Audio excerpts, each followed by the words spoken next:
Olá, alunos do curso de Teologia. Estou aqui para gravar o segundo vídeo, falar com vocês com respeito ao Antigo Testamento. Está aí na página 14 a 16 do livro de vocês. Vamos lá. Com respeito ao Antigo Testamento, eu quero começar falando sobre a composição do Antigo Testamento na nossa Bíblia. Nós sabemos que o Antigo Testamento é o grupo de livros que foram escritos por judeus e para os judeus. E a base central de todo o Antigo Testamento é a lei de Moisés. O que vale ressaltar inicialmente é que o Antigo Testamento foi escrito originalmente em hebraico. Algumas pequenas partículas em aramaico, que era a língua utilizada pelos judeus no período babilônico e também posterior a ele, inclusive nos dias de Jesus.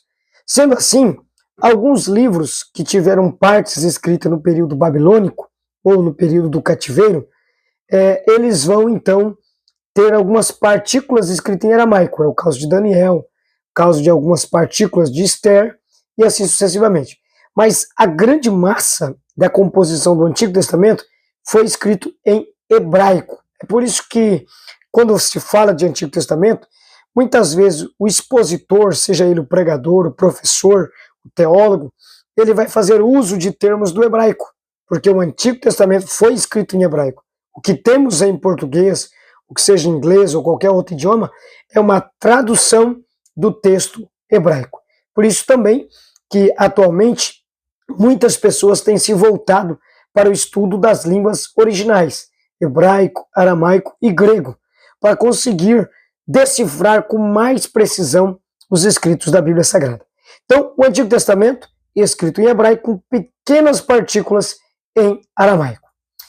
Quanto à quantidade de livros, como já foi dito no vídeo anterior, e até feito uma correção em relação a uma fala minha, o Antigo Testamento, como ele é escrito por judeus, originalmente, pelos judeus, eles têm 24 livros, que são os mesmos 39 que nós temos, com uma diferença na forma de separar os livros. Como eu disse, o livro de 1ª e 2ª Samuel, para eles é um livro só.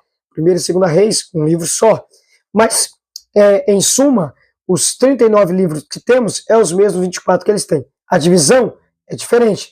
Eles dividem em Torá, que é a lei, Nevim, que é os profetas, e Ketuvim, que é os escritos ou salmos, conforme está lá em Lucas 24 e 44. O Filho do Homem veio para cumprir, que estava na lei, nos profetas e nos salmos, na Torá, nos Nevim e no Ketuvim, ok? Essa é a Bíblia hebraica. A Bíblia protestante, que é a nossa, tem 39 livros com 5 divisões. Pentateuco, históricos, poéticos, profetas maiores, profetas menores. Darei mais detalhes disso aí na aula presencial.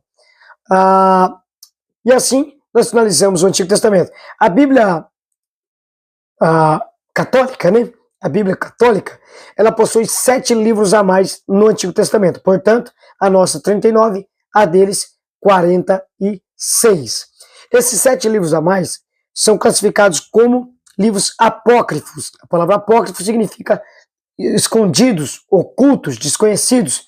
Porém, os católicos e outros não gostam desse termo apócrifo para referir a esses livros.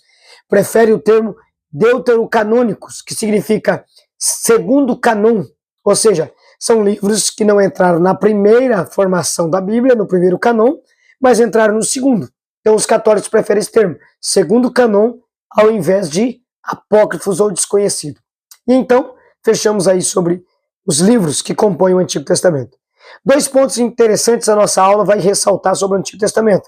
A questão da teofania e a cristofania.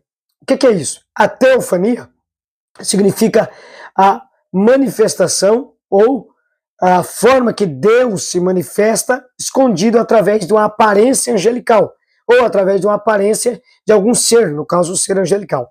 A cristofania seria a manifestação de Cristo através de um ser angelical, uma forma que ele se manifesta escondendo a sua verdadeira identidade. E aí o autor apresenta vários textos onde supostamente seja Cristo no Antigo Testamento, quando usa a expressão o Senhor ou o anjo do Senhor. O escritor, ele apresenta que possivelmente seja Cristo, e isso seja uma cristofania. É importante o aluno saber que não é totalmente afirmativo que ali seja Cristo. É uma suposição. Pode ser que seja Cristo, pode ser que não. Não há provas cabais para isso. Então é muito importante o aluno estar atento a esses detalhes, tá bom? Deus abençoe. Até a próxima aula.